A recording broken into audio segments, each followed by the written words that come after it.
Hey Canada, just your average Canadian here. You know, it's really hard right now. Any type of money is better than no money. A job is a job. Guys, why is self-care so expensive? Canada, it is expensive. Hey, you're not broke, you have all this money. Do you live paycheck to paycheck? Definitely. I don't have money to save. Very broke. Very broke every month, yeah. More and more every month. Quite broke. I feel like a burden. To your family? Yeah. 80% of Canadians are ripping through their savings. Check it out. Max gone and bank accounts empty. Does your paycheck last to the end of the month living in Vancouver? I cut it close. Welcome to Canadian Rant, where we talk about what's really happening behind the headlines. Across this so-called wealthy nation, millions of Canadians are barely hanging on. Paycheck to paycheck. That's not a saying anymore. It's a survival mode. Rent's up, groceries are through the roof, gas prices rise faster than wages, and yet every politician keeps telling us the economy is strong. But how strong can it be if people can't even afford a week off work? If families are skipping meals to pay their bills? If savings accounts are empty and credit cards are maxed out just to keep the lights on? The truth is, Canada is breaking its own people. We're not lazy, we're not bad with money, we're just caught in a system where everything costs more, except human life. Today, we're digging into what it really means to live paycheck to paycheck in Canada, and why it's not getting better anytime soon. Does your paycheck last to the end of the month living in Vancouver? I cut it close. I cut it very close. You just gotta refrain from walking down the shopping alleys all the time and be frugal with your eating. No. I could say yeah, but no. I've built my life so that my paycheck will last the whole month, but it does take extensive budgeting, insane. And I don't buy new things. I don't have frills. I definitely budget to an extent, but it is very hard. For me at the moment, yes, but if I was to have to live on my own and not in essence of family and in an essence of having to pay all those bills as well as have a lifestyle, no. I'm about to have my salad that I just got from the store for $16. And this was the small one. There's a bigger one that was $20. But that big one could feed at least 2 people. Canada, it is expensive here. It's expensive everywhere, but the economy is just absolutely wild, you guys. If you are looking to be able to make a change, start getting away from just solely relying on that paycheck and struggling to make ends meet because, life is clearly freaking expensive. I started digital affiliate marketing 11 months ago. I've been able to make sales. I've been able to not just reselling the program, but also other streams. The exact same program teaches me multiple different streams of income. So if you're looking to be able to also make money online, then go to my bio, go to my link there, and check out my freebies. Guys, why is self-care so expensive? I know it's getting cold and I shouldn't be caring about having to shave my arms or shave my legs, but I want to. I want them to look nice, clean shaven when I go to the gym. And I just needed to get some stuff. I like to wax my legs, I need to get new razors. Tell me why it cost me $100 for self-care items. A new conditioner. These are essential items, and why did it cost me a pretty penny? I'm literally going to work today. I'm I don't even think my shift can cover the $100 bill I just spent right now. Life is not fair! What do you mean this stuff is so expensive? Every item I got, I'm pretty sure I only got 5 items, $20 each. I don't even make $20 in an hour! $20 each. I'm so broke! Would you survive 3 months if your paycheck stopped tomorrow? Most people have less than $500 saved, which is a little bit dangerous. An emergency fund is anywhere between 3 and 6 months worth of your expenses in a safe account. This is your safety net to protect you from the downward spiral of debt when life does happen. I don't know about all you guys, but I myself am done with the whole paycheck to paycheck nonsense.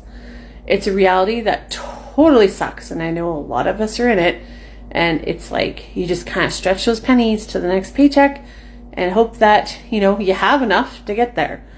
And I'm just so done with it. I want to create financial overflow. I want to bring in the vibration of, you know, finances are just coming with ease and grace. And, you know, I know it's going to take hard work, but I'm bringing that in. I'm ready for the change. I'm ready for the abundance. I'm ready for financial overflow. I'm ready for it. I should check my lotto ticket. Maybe. That was a treat I bought myself yesterday. I was like, just for fun. You know, I never expect it. But anyways, once in a while, us mamas, we have to have a little fun. And that was a little fun for me, some entertainment. So, hope you're all having a great day. I'm going off to work. How broke do you feel at the end of every month? So broke. Pretty broke. Yeah, very broke. Yeah. Not broke. Every day you gotta be cautious of what you spend because even those little expenses will add up. Very broke. Very broke every month. Yeah. More and more every month. Quite broke. I feel like a burden. To your family? Yeah. No. How much do you spend every month living in BC? Oh God. Unfortunately, I live at home, but I still spend a few thousand. For rent, 2,000, but groceries is like an extra 500 to 1,000. I'd say 3 to 4,000 a month. 3 to 4,000 if I'm good. Rent is like 1,600. Groceries like 150 per week. And then if you want to go out, I would say like approximately 3,000 a month. Yeah. Right now I'm in a place that has really cheap rent. Yeah. It's only $900 a month plus groceries. Yeah. $1,500 or more. Probably like 3,000. 4,000? But that's like split between you and your parents? Yeah. I'm not spending too much on rent right now, fortunately. But I mean, like, nobody should be spending half or more than half of their monthly salary on rent, right? But that's the reality here in Vancouver or even Toronto. Hey, here. I want to tell you something that I'm not proud of and I'm pretty embarrassed about. I've worked over 40 years and I've got nothing to show for it. Sound familiar? Maybe you did everything right. I thought I did. Showed up early, stayed late, paid my dues. And now, well, the house ain't paid off. Back's gone. And bank account's empty. Credit cards are maxed out. And the debt's there. And they still expect you to smile and keep pushing. I know this feeling because I am you. Burned by scams, lied by opportunities. Worked myself to the bone just to stay broke.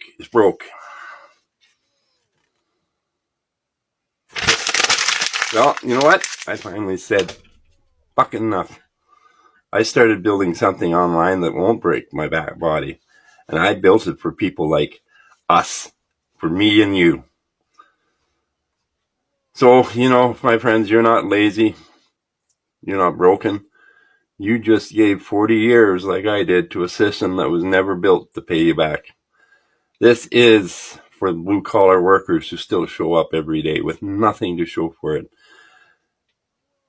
So you want to learn how to retire without a pension, without RRSPs, and without begging for scraps?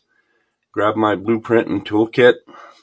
It's in the link's in my bio, and it's built for Canadians just like us. Click the link.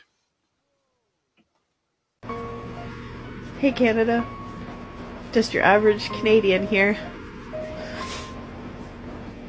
You know, it's really hard right now.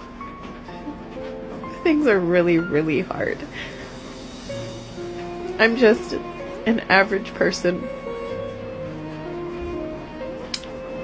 I work. My husband works. We've worked until our bodies were broken and we can't. So he's on disability and I'm on disability for various health reasons. Because we've worked hard for our country. To pay our bills, to put food on our table. We've worked hard. And now we get a monthly income. He gets his and I get mine. And it's not enough. It's not even close. So every month we get further and further behind in all of our bills.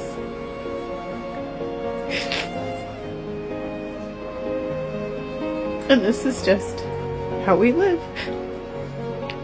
We decide which bills need to be paid, what's more important, paying the hydro or putting food on the table.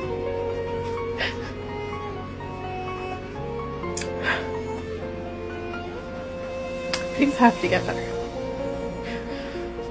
They have to. Because if I am just your average Canadian, this country sucks. It needs to change. We are unhappy. 80% of Canadians are ripping through their savings. Check it out, folks. Canada's economy is not in a good place. During the G7, Danielle Smith, the Premier of Alberta, Canada, you know what she was doing? She was grinding, asking for business, having, great meetings with world leaders saying, hey, we're oil and gas, we can help you, we can do this. She's grinding it out. She's asking people for business. If you don't ask in the world of business, you will never get it. Calgary's Mayor, Jody Gondek, was more worried about who's going to repay the G7. That's not the thought process that you need. You need, cheerleaders. If you're the mayor of Calgary, you should have been front, center. I would have been standing at that hotel lobby and asking leaders for their business. Folks, help me out. Help me out with this. Help me out. I'll give you tax incentives, whatever it is. We need to build here in Calgary. We need big business here in Calgary. But no, she's worried about financing. Who cares? Don't worry about that right now. Get the business. This is one of the biggest events of Calgary's lifetime. It's historic. And then you have Danielle Smith at Mar-a-Lago, trying to work out deals with pipelines, with Trump, with the United States. Thank God Kevin O'Leary was there too, because this guy really cares about Canada and really wants good things to happen. And he's called out leaders before saying, hey, you guys can do a better job, but you're just not. I mean, look what Trump did. He went to Saudi Arabia, came back with a jet and almost $1 trillion in cash. Take a look what the NDP did. You had Jagmeet Singh saying, hey, we don't want Modi there. Why? That's the third largest economy in the world. Why? Jagmeet Singh, who was shadowboxing in his last videos, I mean, he didn't want Donald Trump, the largest economy in the world, to be at the G7.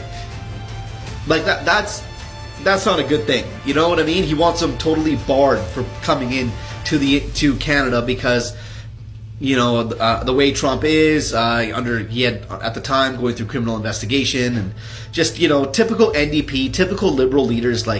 Enough is enough. Folks, we got to make Calgary conservative again. We've got a major vote coming up October 20th, and we got to support conservative leaders. Let's make Calgary conservative again so we can get good-minded people running our city properly. Tell me, what do you guys think? Hi, friends. Welcome back to my shitty life. And when I say it this time, I actually mean it this time. So for all of you that say, hey, you're not broke, you have all this money.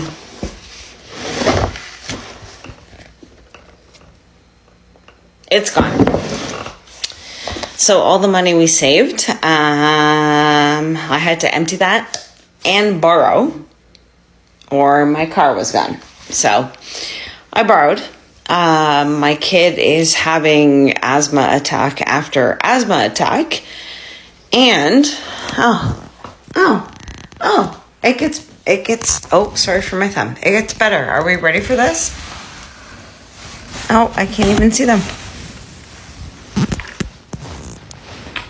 I now have 2 baby squirrels in my house. 2 fucking baby squirrels in my house. Oh my God. Oh, welcome back to my shitty life. but I can't leave them. Like, honestly, what do I do? Anyway.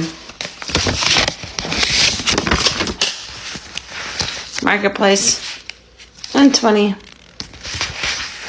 A 10. And a 25. Tuesday.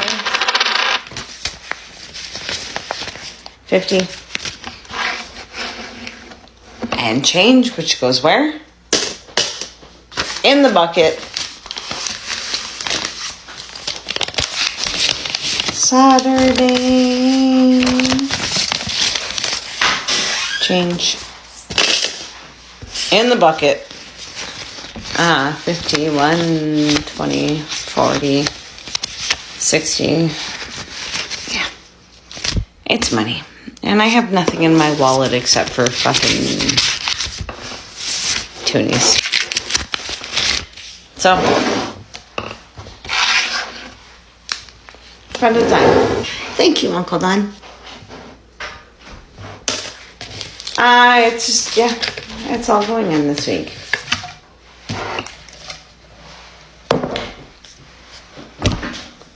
It is what it is. No cheers.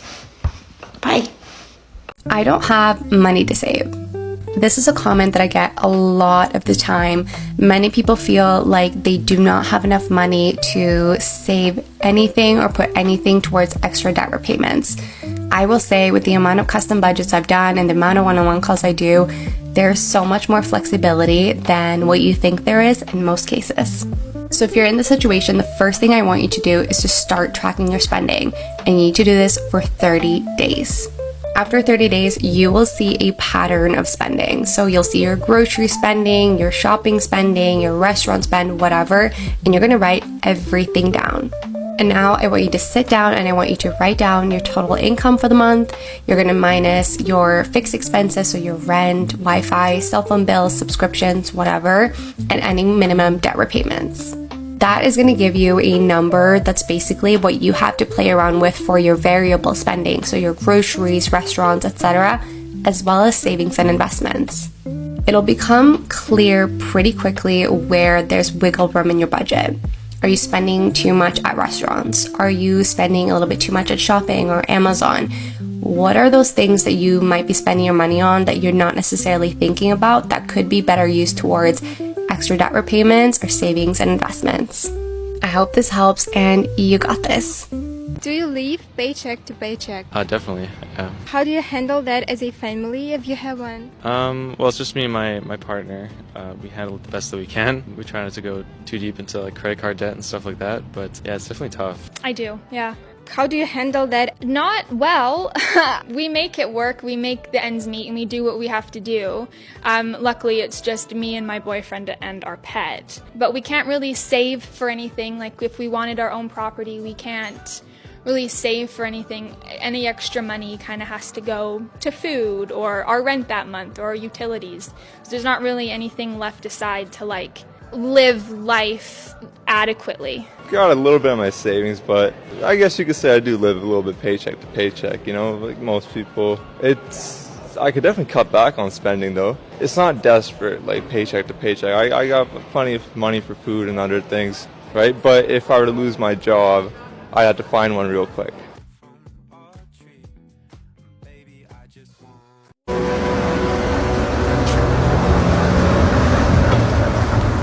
What can I do for you? I need to know what kind of help you can offer me. We're being evicted from the house we're living in at present, and we are fighting it, of course, but in the meantime it's costing us a lot of money, and my husband's just lost his job, so I need to know if there's anything that you guys can help with. Yeah.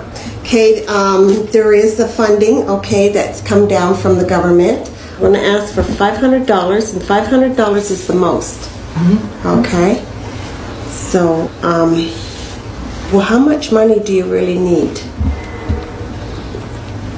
This is where we need. By the end of July, at most, I could have about $1,600 together, and there is no possible way to rent anything for that in Barrie here. Okay, now it says if they only lend you part of the debt, how would you obtain the remaining money? Well, like I said, the child tax that's going to be part of it. I have $300 in my purse right now. I can show you $300. We're going to have a yard sale and sell everything that's not necessity. So I would never sell beds. No, you're not going to sell your I wouldn't basics, sell the basic necessities of life. Yeah. No, I would never sell that. But I would sell all the movies or anything extra we have in our house. Well, really, I would just put, if we loan you only part of the debt, how would you obtain the remaining money? I think we just want to put down impossible. It's impossible. You can't be selling off your part of life. Okay, you can't be selling. That is your part of life. That is your history for your children. You can't be doing that. So, okay. So I think we're just going to write in impossible. Have you attempted to negotiate? Oh yes, you have. That's why you're up. Kay is offered $500, but only if she gets a letter from a landlord agreeing to rent to her. For the, She fears that would label her as a welfare case. Just ask the landlord to fill this out for you. Oh my God. You don't want to do that. No, that's as bad as a worksheet for welfare. Thanks, Donna. No problem for that. No. We're willing to work whatever we can, okay?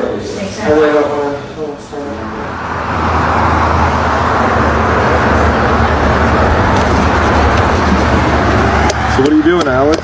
I'm hanging up the poster for the yard sale. Okay, you do that side, I'll do this. Okay, I'll write sale and you write yard. Yeah, so all 6 of my movies and my skateboard. We had to do. We had to sell everything.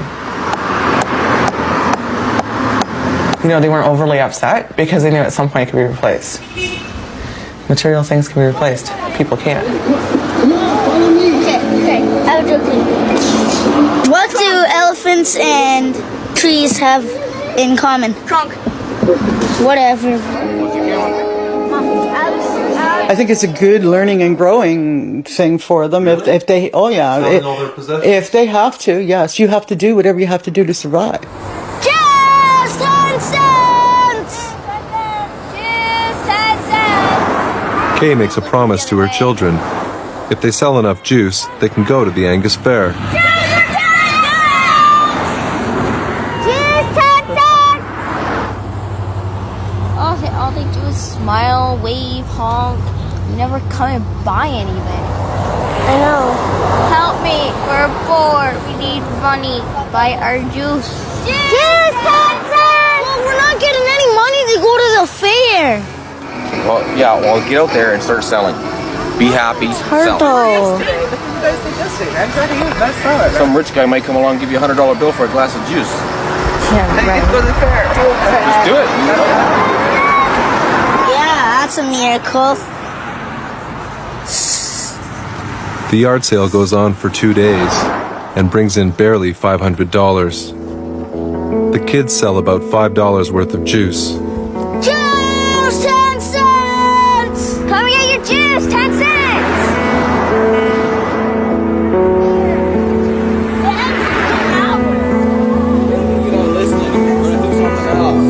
What? Like what? Surprise. There's no surprise.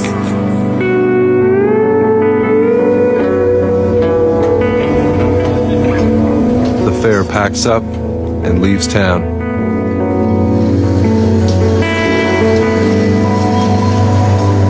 Well, she promised, but she can't because we need groceries.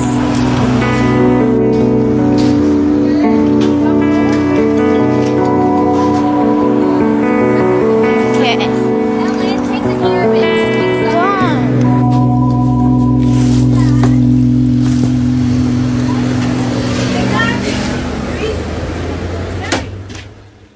Every week another story surfaces. Another Canadian family that's fallen behind. Someone lost their home because rent jumped again. A mom standing in the grocery aisle, calculator in hand, trying to decide between milk or meat. A young worker watching half their pay disappear to taxes, bills, and debt, wondering how their parents ever made it work. This isn't just about numbers, it's about dignity. About the feeling of doing everything right, working hard, saving where you can, cutting corners, and still realizing it's never enough. That feeling is breaking people. And what's worse, no one at the top seems to care. While everyday Canadians stress about the next paycheck, corporate profits are soaring. Loblaw, RBC, Bell, the oil companies, they all report record gains while customers drown in debt. And the politicians? They keep talking about stability and growth, words that sound good in Parliament but mean nothing at the kitchen table. This country wasn't built on greed. It was built on community, on the idea that if you worked hard, you'd be okay. But somewhere along the way, that promise was broken. And now, a growing number of Canadians are realizing we're not living anymore. We're just surviving. You see, it's not just about paychecks. It's about hope. When people can't see a way out, when every bill feels heavier than the last, when dreams start to fade, that's when something inside us begins to crack. That's not an economy issue. That's a human crisis. But here's the truth. Canadians are stronger than this system. People are speaking up, sharing their stories, and exposing what's really happening. Because change doesn't start with governments or corporations. It starts with us refusing to stay silent. So if you're tired of being told to just budget better, if you're tired of seeing your hard work mean nothing while prices climb, if you believe Canada should work for the people again, then you're exactly who this channel is for. Subscribe to Canadian Rant, because this is more than commentary. It's a movement, a voice for the working class, a space for truth, and a reminder that even when the system feels broken, we're not powerless.